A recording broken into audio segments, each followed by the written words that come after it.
Sulti siya og kuan, igo naman siya mangisog. I remember that time na giingnan ako ayuhan ng Pasig River. Giingnan ako na siya, dali raman na pag-isog-isog lang man ka. Maura man na iyaha, ang isog-isog. Message ko sa Pilipino, kabalo mong ko, alam ko ba how he took his oath seriously. Gihimo niya ang tanan para sa Pilipino. Gusto niya may maayos na buhay ang bawat Pilipino. Gi-make sure niya na ang mga tao maka-avail sa medical assistance when he was president.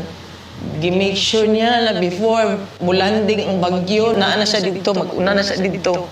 Katong sa Marawi, gi-make sure niya mawala ang kagubot. Even sa iyang katigulangon, naningkamot yun siya, katong siya naglingkod na presidente. Miski nakapoy siya, wala ang kabalo na during the time na pandemic, almost failing na iyang health. Pero gusto gito niya mag-cabinet meeting pa rin. He does not care kung magka-COVID siya.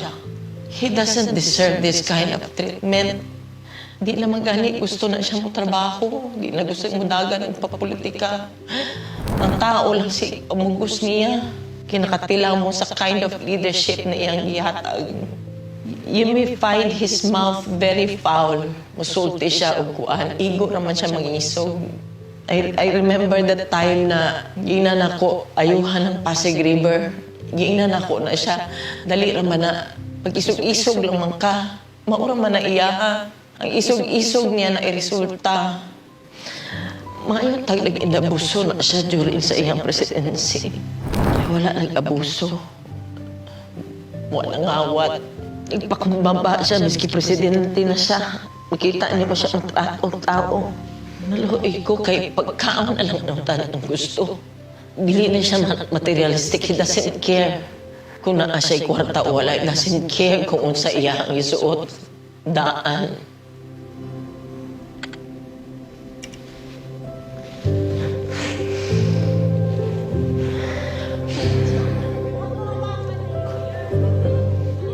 Loko ka pa naman sa akong pagtabang.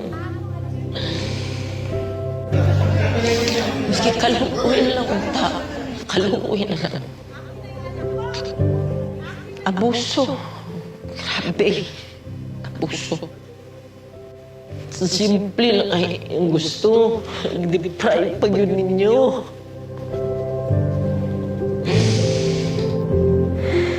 Simple lang kaya ang gustuhan na. Hindi private, miski gipatay na utak ni mo siya.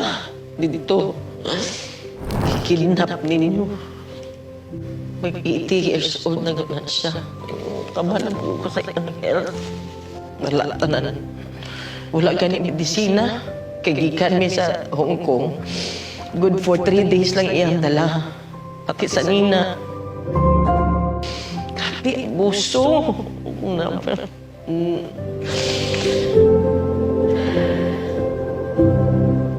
Grabe.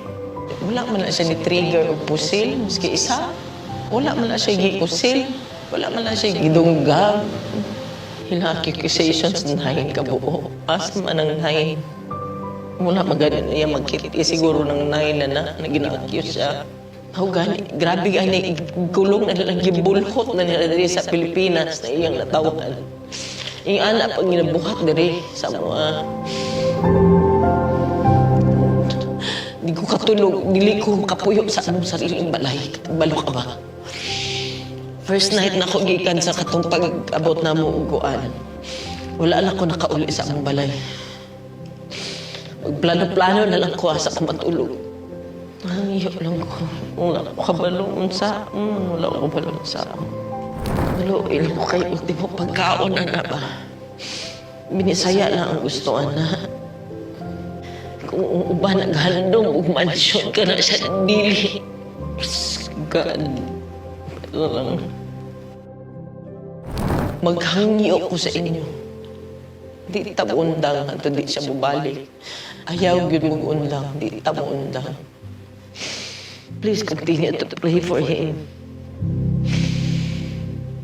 And for us, nga maunsa na mo eh. Tabang, Pilipino, tabang.